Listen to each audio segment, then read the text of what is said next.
two, one. This is Scott Batcheldor with the NBCM News Live Talk Radio with my co-host Marty Bullrock, and our guest today is Christopher Hayes. Thank you for joining us, Christopher. From what we understand, you are in Ottawa right now, and you are making progress up with the protest and stuff like that. I mean, we got a lot to talk about tonight, but that's the main reason why we're here, is for you to be able to talk with us, and this is pretty good. So let us know what it's about. Well, the convoy's about the main convoy's driven towards getting our oil and gas sector back up and running, killing Bill C-69 and C-48. 69 is the environmental policies, and they keep moving the goalposts further and further for the Trans Mountain Pipeline. C-48 is the bill, I think they're both at Senate right now, that blocks oil tankers from entering BC coastal waters to our ports, and so we can get Alberta, Saskatchewan, Manitoba, and British Columbia oil to world markets instead of being landlocked and having one customer, the United States, who now dictates the price to us. Yep. No, absolutely, and they won't allow oil tankers, even smaller ones, to come up through, like the big lake, like Winnipeg. They could bring it would be actually shorter to go that way than it would be all the way go through the mountains and everything, but they won't allow that either. So it makes it very frustrating for people, because the reality is, for many years, here, let me switch it over here, sorry. For many years, we've relied on the U.S. to give us top dollar. Then now that they have full control, they're skimming us as low as they can get now, to the point we get nothing. Our employees get nothing. They bring their own workers in, or they bring foreign workers from a different country. Yeah, it's actually worse than that. They have leverage now, the U.S., that they don't, because we botched it so badly with NAFTA. They have leverage. We gave them leverage. We not only got hit in the nose, we turned around and pulled our own pants down and bent over. That's what we did. This is the weakness of the Liberal government. Yes, exactly. Straight weakness. Putting Chrystia Freeland, who has no background in this stuff, no negotiating skills, obviously, as we see. Yeah, not that she demonstrated. Yeah, she laid that out on the table as like full incompetence. Yeah, it's like, let's have a book club meeting. There's a great idea. Let's bring in 3 books, 2 of which are not related to the topic at all, and call that a negotiating tactic. Bravo!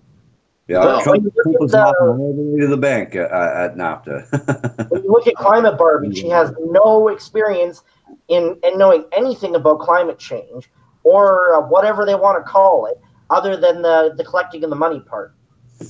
Yeah, right. Breakthrough science, right. McKenna there. Yeah, that's just another one that's right out to lunch.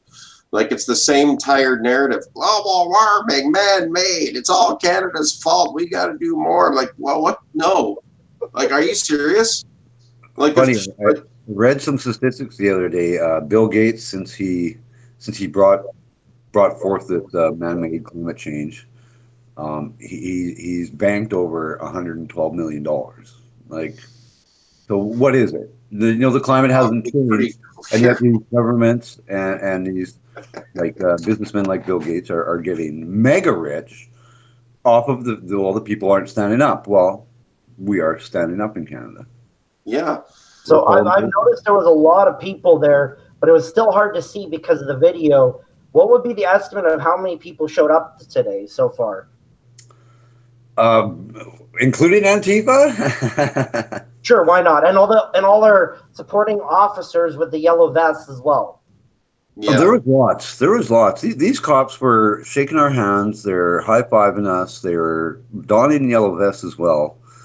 I would say about 600 or 700 people, at least, if not a little closer to 1,000. Because I mean, even just the people walking from downtown coming up to talk to us, and we heard about this. I actually went to the mall about a block east of Parliament. I can't remember the mall name. I mean, but walking through the mall in my jacket, this jacket right here. You know, they can't see it on the radio, but this has been signed by people, black, white, Well, French. just hang on a second. Let me get you over here, Chris. So all the people can see, including people on Facebook. Okay. All right. So people on Facebook, they can see the jacket, hopefully, with all the signature. Mhm. Yeah, I went walk through the mall and I had a marker, and even just people walking up is like, That was "Oh, you guys crazy find to your see. yellow vest?" And we'd sit and talk, and people in the mall when I went and got my phone charger, guys. There's a lot of support for this. So unlike what the mainstream media is saying, we have a lot of support for this yellow vest movement. It is overwhelming. It's a movement for everybody. It's non. Yeah. You know, I won't say it's non-political because we are fighting the political powers, but Yeah. we're non-partisan. It's everybody can Well, I adhere think to what you're trying to say is it's politically objective. It's something that is unifying Canadians together because we've kind of screwed the pooch with negotiations recently with our idiotic foreign affairs minister. I'm not going to pull any punches. What her boneheaded moves have really led to a lot of our problems when it comes to the U.S.-Canada relations. And we're sick and tired of it. And we also kind of partly need to send a message to the world that says we're sick and tired of it. This is not what we voted for. And I hope we get at least that message out along with everything else. You know, and we got to think objectively here and think for Canada. You know, conservative, PPC, it doesn't matter. You know, you had Maxime Bernier, you had Andrew Scheer, they're all speaking. They should all be heard, you know, regardless of which side of the fence you fall on.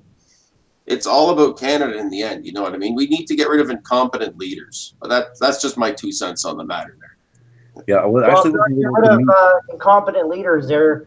That would involve literally getting rid of all our current head leaders, including Max Bernier. I mean, the guy signed the bill that allowed 4-year-olds to be taken away from their parents if they wanted to have a gender change, and they didn't want, and the parents wouldn't allow it. So that's a whole subject where I don't even want to get into the gender stuff. That's politics on its own. That's my boiling point. That's my boiling point. That is so sick. Yeah, no, absolutely. Well, let's get back to the thing there. So there's about 25 anti-FIA, and my guess the reason why there were so few was because they knew the new fees were coming. You know, around shit's going to go downhill with a fight somewhere. Okay, they're going to be joining us tomorrow. The Newfies, the New Brunswick, and the Quebecers. Yeah, no one's talking about the East Coast. I think a good point needs to be mentioned. The mainstream media has dropped the writ that it is a bunch of hillbilly Westerners coming to Ottawa to cause a ruckus. Yeah. It is critical to mention that there's people from New Brunswick, people from Newfoundland, and people from Quebec all descending on Ottawa at the same time.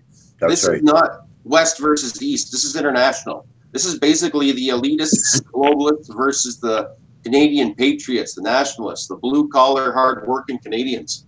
And that needs to be mentioned. The one thing that ticks me off the most is they're still trying to put the pipeline across the country when they don't need to. And they don't need a railway for it either. There is more. They produce 4 times the amount of oil up in the maritime provinces that could easily go to that refinery in New Brunswick and still sell the excess to the U.S. And then we wouldn't have to pay $18 billion to Saudi Arabia each year. But yet we're having to drag a pipeline all the way across the country.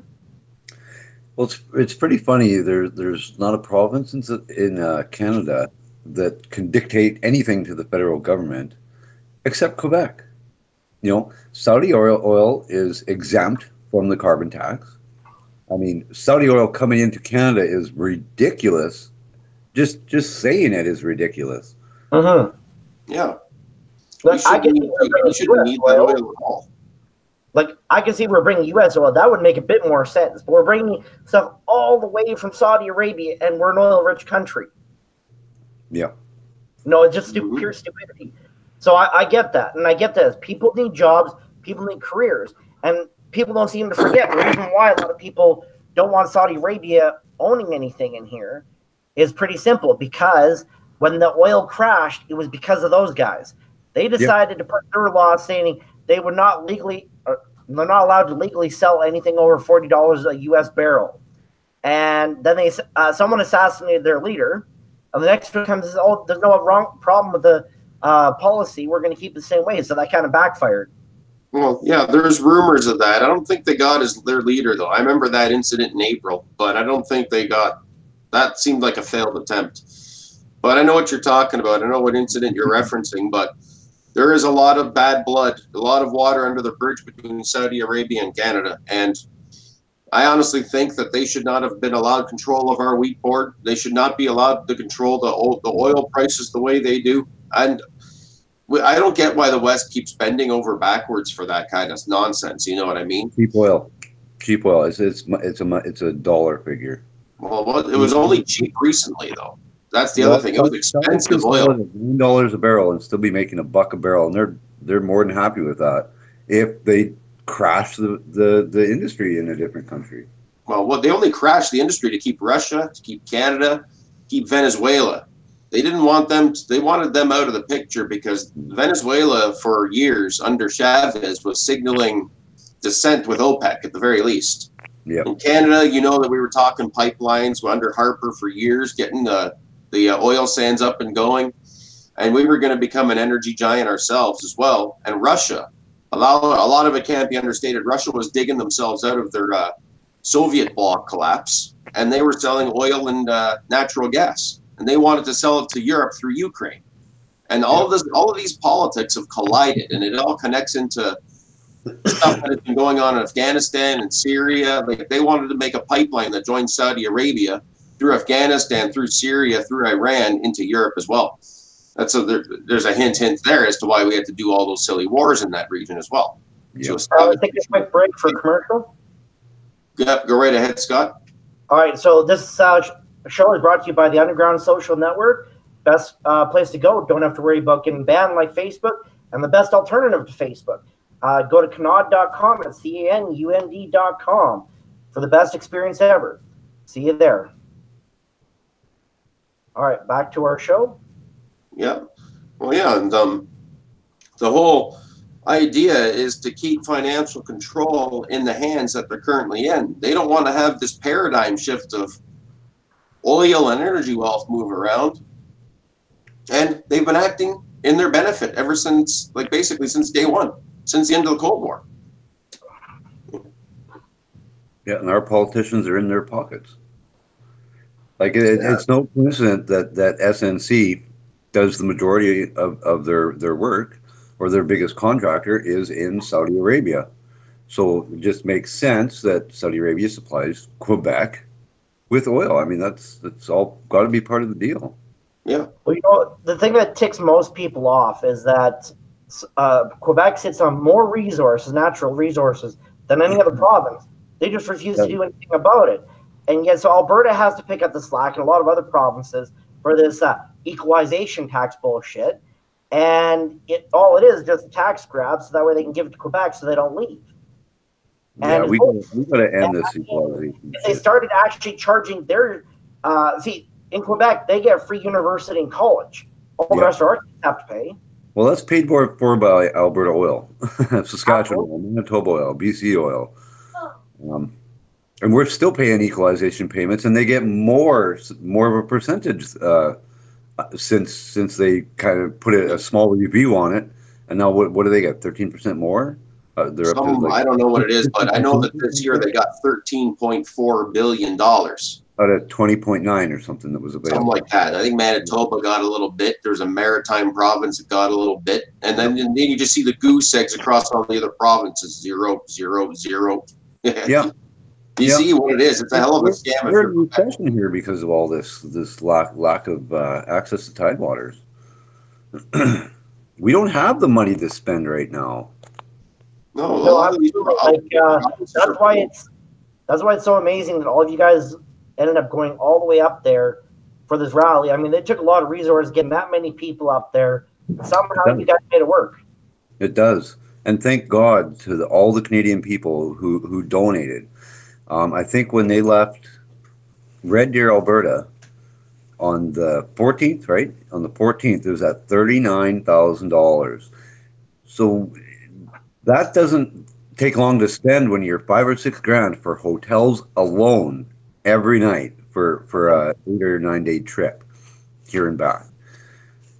So in 48 hours, we went up to like 112,000. It's just crazy, the support. But I mean, it took us actually getting on the road, showing the videos, showing the Canadian people that we are actually going to stand up against our government for the benefit of every Canadian. Yeah. It took that much just to get the money to come in, and it's just been phenomenal, the receptions we've had all the way. Well, timing couldn't be better either. I'll throw that in there, saying you have increasing unrest going on in France. You know what I mean? This yellow vests thing has been taking off all over the world. The sentiment is the anti-establishment sentiment has been something that has been mainly in the alternative media, but now it's looked like it's become mainstream. People are fed up with it. Yeah, and I love the message going out there. I know that apparently a lot of sponsors jumped on board at the last minute, and those bills started getting paid, so that way people could actually make it. And what I got to ask is, how far did that fire truck come? Because that fire truck, right in the beginning, the very first truck. He's in Edmonton, or he's in Red Deer. Well, he lives in Innisfail. Innisfail. So that's where his company's essentially Red Deer. Yeah. Oh no, that's a long ways to go, man. Did you guys come all the way through China? That is expensive to take these trucks. Like, oh, absolutely. So and you know what? Just to mention that he doesn't have access to that GoFundMe yet, or he hasn't pulled any money out.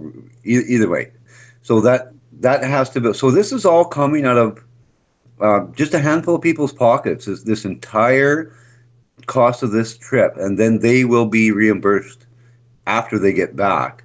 So I mean, that is a huge shout out. We got to give a huge shout out to Glenn Carrot. No, absolutely. It could take up to about almost 2 weeks sometimes to get payment from GoFundMe.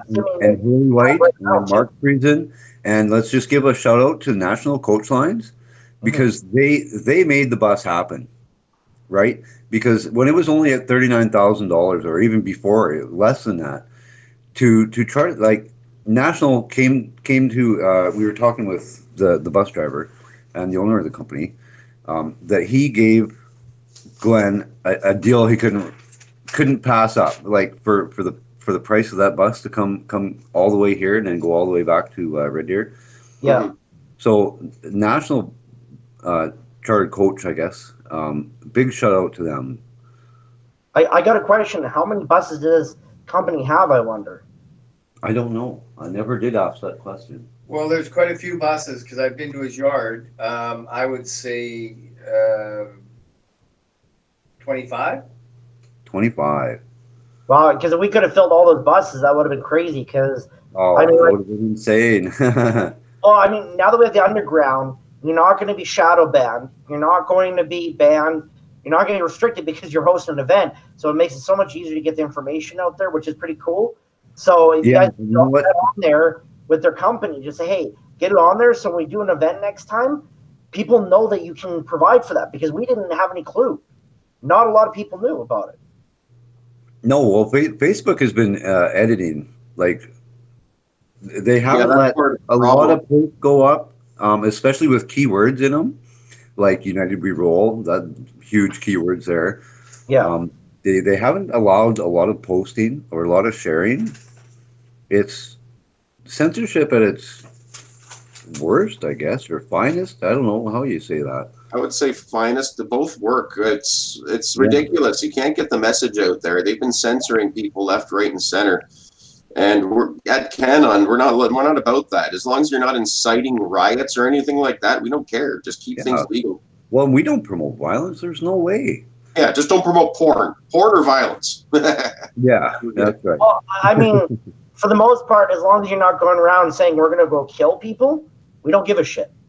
You know, or you're not posting nude pics or pornography. No matter how beautiful a woman looks, there still could be youth on our site, so we don't allow for it, unfortunately. So that's why. Is because the kids could be on that site or on our site, and we want to keep it family friendly. Yeah, that's right. Yeah. That all doesn't. eyes as possible. We want to be as close to a utility as we can be. So as like most eyes as possible, you know. No, Yeah. absolutely. That That's doesn't good. mean we That's don't need good. to. Even though it's family friendly, it doesn't mean that our youth can't learn about politics. That's what I like about it there, because we shouldn't be restricting our kids from politics. Instead, we should actually be teaching them the politics and letting them choose. But This convoy has brought out a lot of families. Like when we're passing through all of these small towns, Saskatchewan, Manitoba, and Yeah. Ontario, it is families, family oriented. Like I've got probably 50, 60 small young children, 13 down all the way down to 5 years old who scratched the name on this jacket and many other jackets. It is it gives me hope for the next generation. Yeah. It Well, really this does. is unprecedented. I don't know if this has ever happened in Canada before. No, it hasn't. well, No, actually, they ran a trucking thing I think last year, but they only had a few. It wasn't very successful, and I don't think it went very far. But this year, man, it's never been this big before, and No. I'm looking forward to the summertime there. Hopefully, Trudeau will be collapsed before then. But We're going to do another one. There's already planning in the works for sometime in the summer, well, that's good to which will see. be good because I I'll hope we bring don't my skip through own Brandon car. this time, but I don't well, know. We're just join a the little screwed up here. yeah. I was just thinking we could just join the C3 group and get that out there. And the bright side is, on the way to Ottawa, I can pick you two up. Literally, you're on my way. So Well, by April, if it's in the summer, I'll have my own license. I'll find my own way over there. It'd be great. I'll just join the convoy. well, Yeah. you have your license is great because then we take turns driving, and we're not, But I mean, literally, we could pick up Chris, and then on the way, and then just stay at Marty's place for the night, then go and then stay at a hotel somewhere, and then we're good to Ottawa. Like 2 day stay and go. Yeah, we'll talk for another day, but anyways. Yeah. It was July 9th, wasn't it? Or I don't know, I overheard him there, but I mean, I may not be a big fan of Dan Dubois. I mean, the guy can't figure out a PayPal account, but he is a respectable leader, and he gets people out there, which is great. Yeah. You don't need someone who knows PayPal or tech stuff to be able to get people up and rally. That's one thing about a lot of us in this convoy. We don't need to agree with every point that everybody makes, or with everybody's technique, or the way they share, the way they get the people out. It really that doesn't matter. I mean, the point is that everyone's on basically the same page. We have the same issues. How you get the people to come out, that's up to you. I'm not gonna. All I'm saying is that even though sometimes we don't get along, but I'm there as Canadian to be there. That's what I'm trying to get across. Yeah, Maybe it didn't seem like that, and I do apologize. But no, I am trying to say that as Canadians, we should all go there together, regardless of whether we like each other, hate each other. And hate Dan, we just don't always get along, but it is what it is. But I do get along well with Dunn Ryan as second in command, and but then tech guys always get along better together than. Yeah. Well, Scott, the way I look at it is this, we have a whole lot of political arguments ahead of here, but the thing is, do you want to tackle them all at once? No. Like, you want to lay everything all out at the table all at once and overwhelm everyone? It's so much easier to find some common ground. Yeah. Let's push that forward and deal with our disagreements, civilly. At a later time, maybe in the background, until we can push that next issue forward as Canadians, as a team. Yeah. Absolutely. And I mean, that's the biggest thing is it doesn't matter who you are or where you came from, or where your ancestry is. The reality is you're born in Canada. We all need to stand together. Yes. That's right. That's why when I say my people, I'm referring to anyone who's born in Canada. I made that quite clear because I've had people call me racist because of it. I'm actually on Antifa's hit list because of it. So it's not a very big thing, but when I was on Duke Willis' show, and because we ran an organization that stated that, pretty much if you're born in Canada, you should be looked after first, somehow that makes us racist. I want to give a quick shout out to the I was on the Antifa. There was two groups, Antifa Ontario and I actually shared their event, the counter protest, and I actually went live on their protest on their event page a couple times, and posted it, and they doxed me back in 2017 when I was with WCAI, so they Yeah. all knew me. So I got on there, and I was as civil as I could be. I tried to take their concerns and and explain to them what we're doing, and then show them pictures. We're black, we're white, we're indigenous, we're from Somalia, we're from Canada, we're from the U.S., we're Scottish, Mhm. there's so many immigrants here that are supporting us, whether they are living here or visiting or Canadian residents yet or not. Mhm. We've got everybody. So Could you actually explain what it stands for, that organization? anti-fascist, No, not anti-fascist. We know what those are. I'm referring to WCAI. WCI. Worldwide Coalition Against Islam. Islam is not a race of people, so for people to call me racist because I challenge the ideology and Muhammad the Prophet and the way he expects his believers to live as he did, that's what I'm challenging as a Westerner, as a Christian, coming in Yeah, Western. I just call that plain old idolatry. If someone wants to live as they did in the past, they could be idolaters to a book, to a human being, to a god, or whatever. It's the same to me. It's Well, this kind of unrealistic archetype that people adopt for themselves. the biggest thing to me is that people that are sitting there standing up for them don't realize that they're for Islam is for enslaving women and marrying off 6-year-old girls. Not the Absolutely. So Oh, we they're can pull. monsters. Yeah, it's a magnet for monsters like that too. Pedophiles and human traffickers. They The male love supremacist organizations. ideology. Yeah, Children have no rights. Animals have no rights. Women have no rights. I mean, that's a big reason I think it's being pushed. You only have to appease the man. that's great. Like, look at it. It's great for slave traffickers. It's perfect. Like, here's an Yeah, ideology where no one has any rights. Perfect. We can operate in the open. yeah. Like, that's the way. It's a great way to silence the rest of us. hmm Authoritarianism. The more authoritarian, the better. So Islamism it's no wonder that Islamism's been chosen as the club. You know what I mean? Right?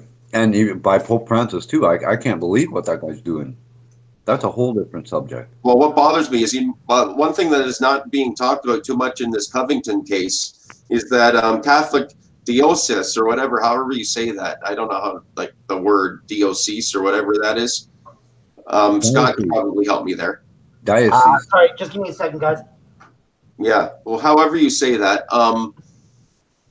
He initially said that those kids were going to likely be expelled from the school, from Covington.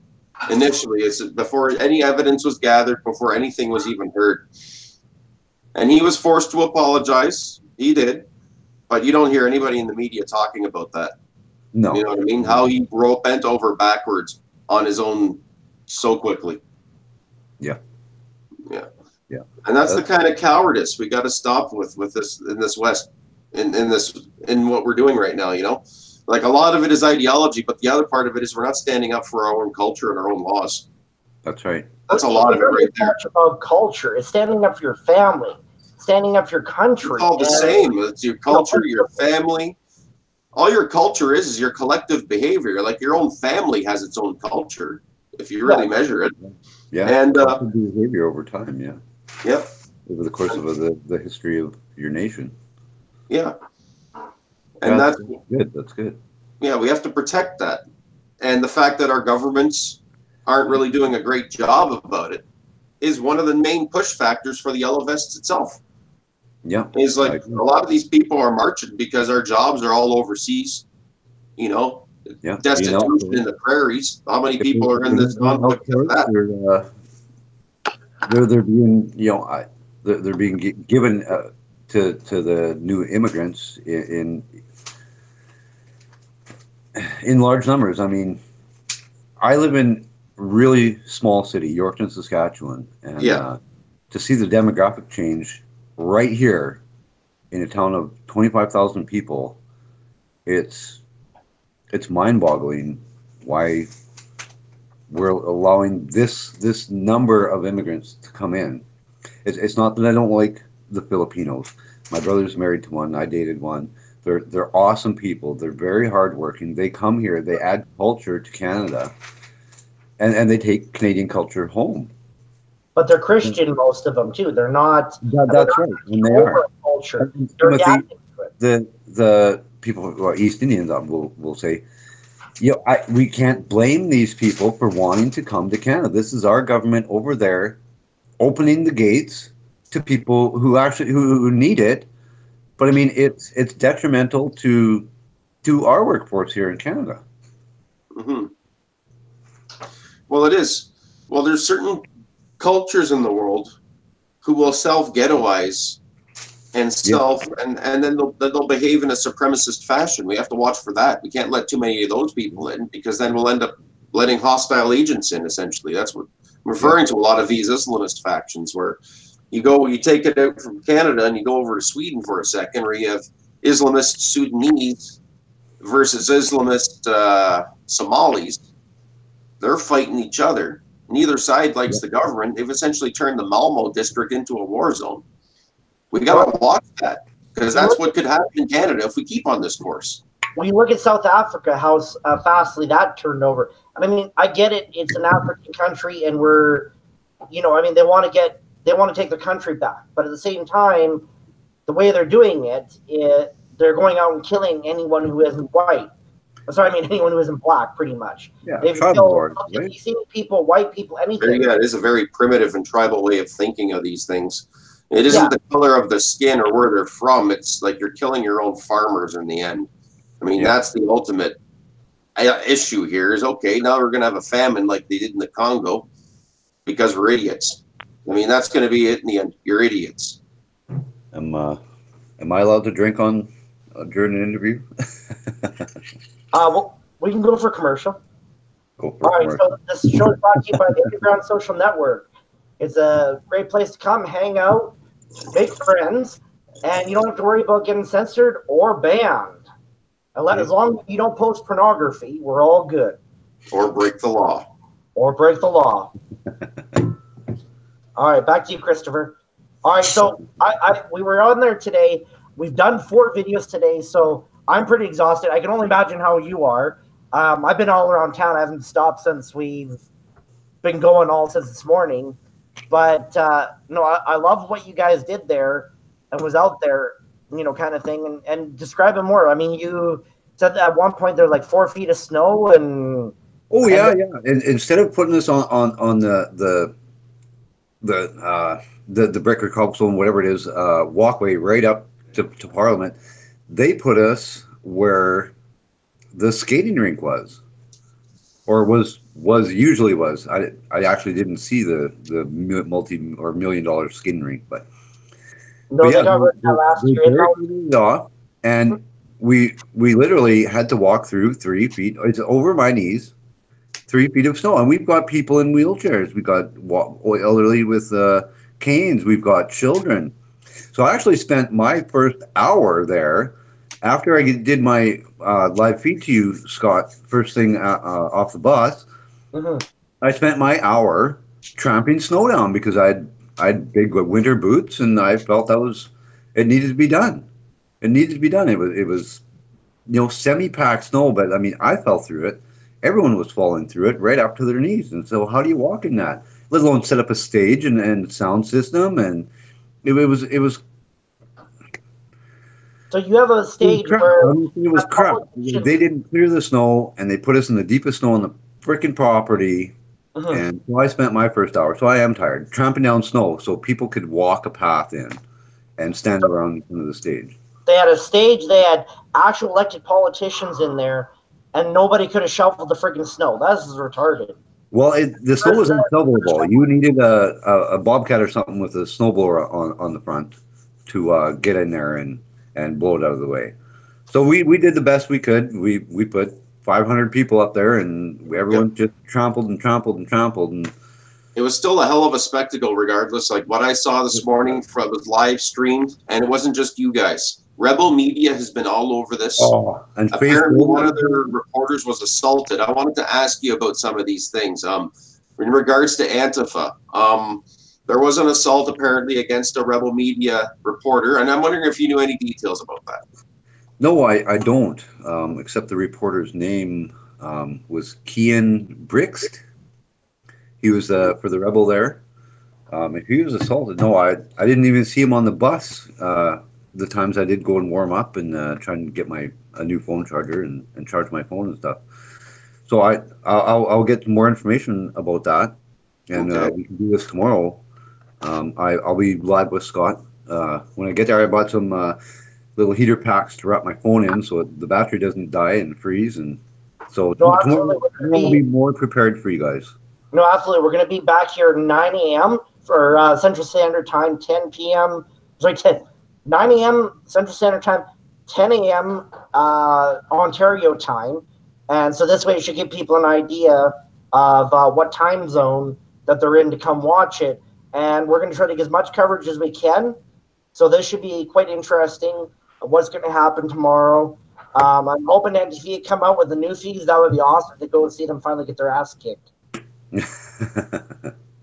Antifa actually was fairly well behaved today. I mean, how do you not be well behaved with that kind of cop presence? You guys seen the videos of the cops there? I mean, there's hundreds of them. So, well, it didn't help that they were also outnumbered like 100-1 either. Yeah. But at the same time, I don't think we have the same type of violent Antifa mobs that you see in Europe, you see in certain states in the U.S. Oh yeah, no, I don't think. Well, yeah.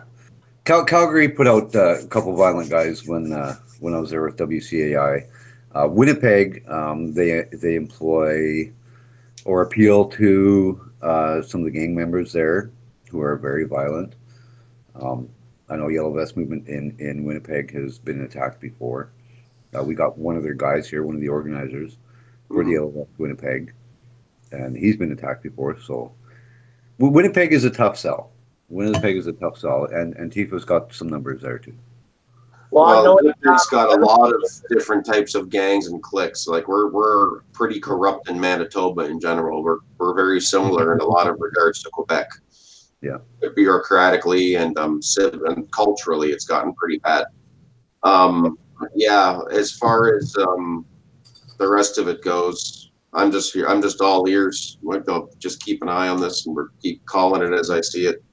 Yeah. Well, in Edmonton there last year, I came across a news article, and CBC was trying to make Antifa seem like heroes because they stopped supposedly this group from taking advantage of the homeless. You know what it was this group went and handed out sandwiches and bottles of water to the homeless to help, but yet they're taking advantage of them. And it was the Antifa, they're going to beating these guys for no reason.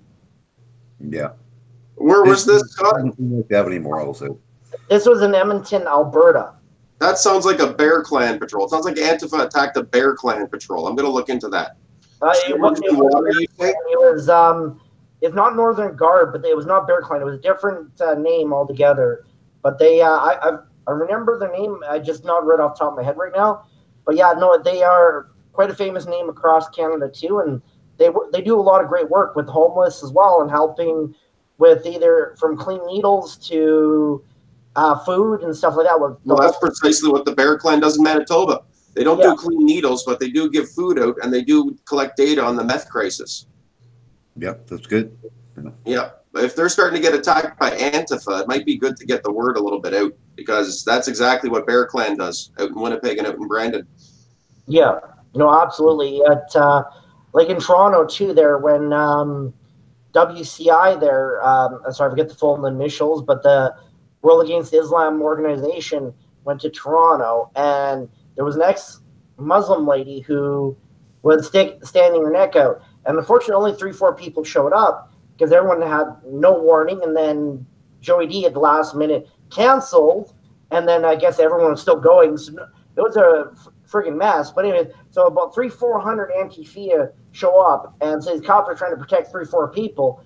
And so they started attacking the cops left, right, and center. It was nuts seeing all the videos. It was just messed up. They must have arrested about almost 50, 60 people from Antifa there because they were just attacking the cops. No respect whatsoever. They got to stop letting these people just get away with that. Like, the cops have to realize who the fucking enemy is.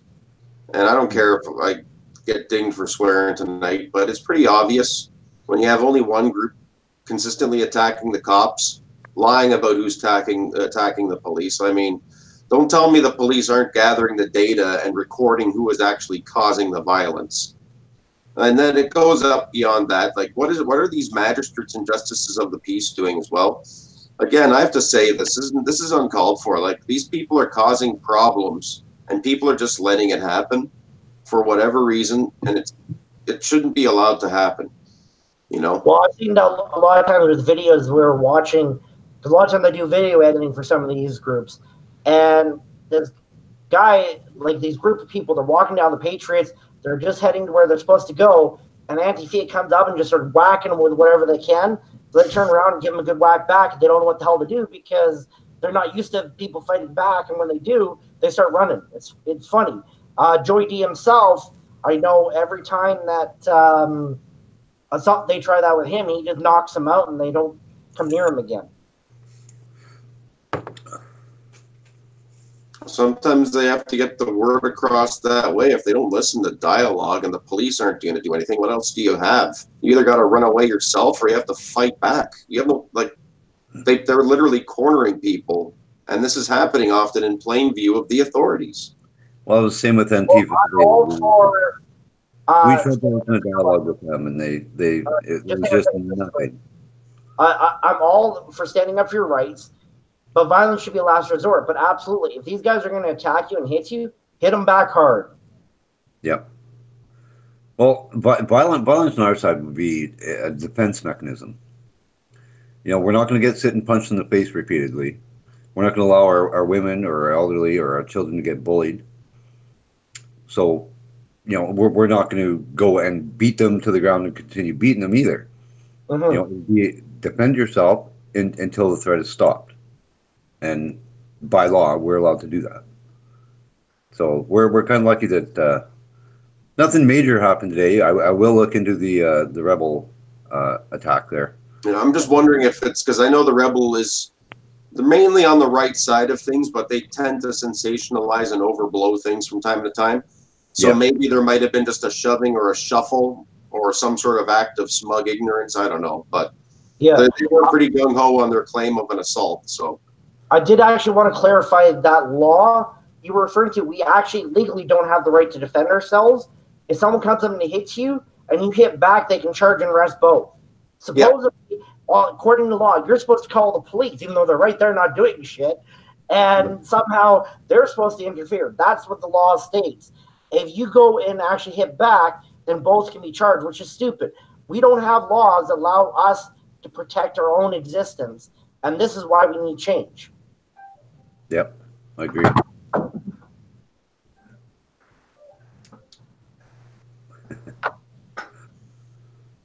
All right, no, it's been a great deal here. I think we're going to call her a night here, unless anyone's got any more questions there.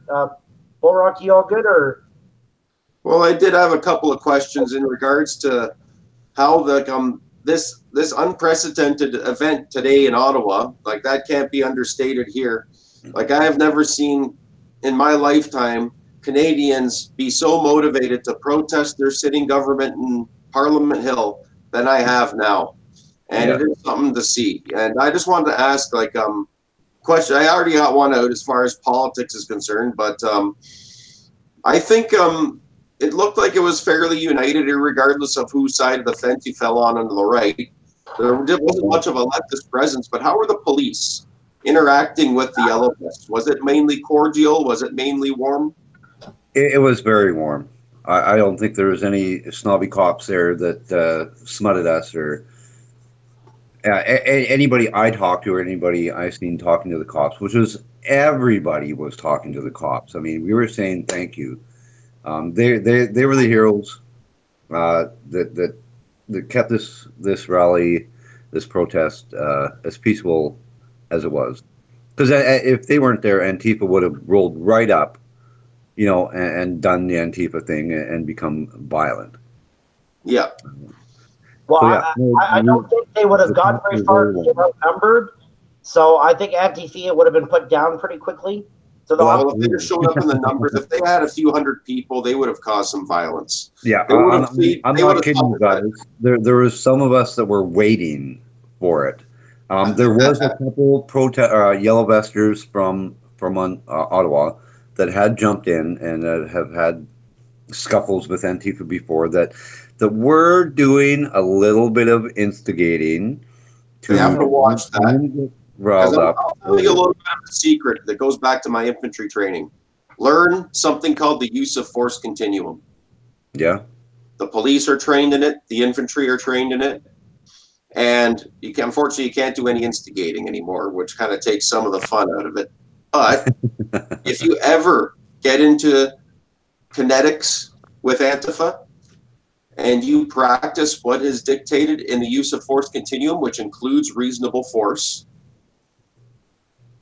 you will have some friends in the police forces because you will be basically mimicking their training. Yeah. Yeah. I would even suggest consulting some of the veterans, maybe some in the services like first responders or former police within the march, and they'll know exactly what I'm talking about. And they'll say, yeah, we got to take steps to defend ourselves, and I got this kind of training. And if it's shared amongst the police, hell of a time arguing against it in court. Yeah, good. Even though you'd still be technically in the wrong, because what Scott says, yep, violence is violence. You'll be arrested both sides. But once the data gets spit out in front of the judge, it'll tie their hands. It'll significantly tie their hands. But that's just advice from me there. Cool. Thank you. All right, well, we're going to close this, gentlemen. It's getting late. I want to thank everyone for coming here. Again, this is Scott Batchelor with NBCM News Live Talk Radio. So I can't even speak today. I'm so tired. With Marty Bulrock, my co-host, and our guest, Christopher Hayes. Yes. It's been a lovely show here tonight, and we are sponsored by the Underground Social Network. Come join us. It's free and a great place to not have to worry about getting kicked off unless you post pornography. So come join. Ready for some live feeds tomorrow. Bulrock say a closing message, and then it will be Christopher saying goodbye. Actually, I'll wave it. Chris, say your closing message first, please. Okay. Thanks, guys. It's a real honor to be here with you guys and share my experience here and what I know. And just the only message I really have for everybody is find common ground to move forward on. We can't sit and focus on the negatives. Any disagreements we have should be put aside and just focus on what we agree on and move forward on what we can improve. And we can always come back and debate and discuss and maybe find common grounds on some of the tougher issues that we may not get along with. No, absolutely. From the United Reroll Convoy, I thank the Underground for having me on. No, it was great to have you. All right, go ahead, Marty. Yep. Well, it was good to have you on. Thank you for answering our questions, and thank you again for going out to Ottawa for us all, for the sake of all Canadians. Many thanks from NBCM News on that, and Canon.com. And keep proud, man. Like you're basically saying what we're all thinking. You know what I mean? And that's basically the sentiment I have. People are too busy going to work sometimes, and they'd be there if they didn't have other commitments. I got to give a shout out to my job, my boss, Gary Lake at PCBS, Yorkton, Saskatchewan. I imagine there's a lot of understanding employers who have allowed for more important things to take center stage. And he's buying me a new jacket when I get back, and we're hanging this one in the shop as a souvenir and a reminder that we are the people. We have the power, and this convoy has just allowed us to take a large portion of that power back from our government. The ball's in our hands, literally. Yes. That's it for me. The ball's in our hands, and we got to use it. Right on. Thanks very much. So this has been great. Thank you for joining us tonight at NBCM News Live Talk Radio. God bless everyone, and have a good night.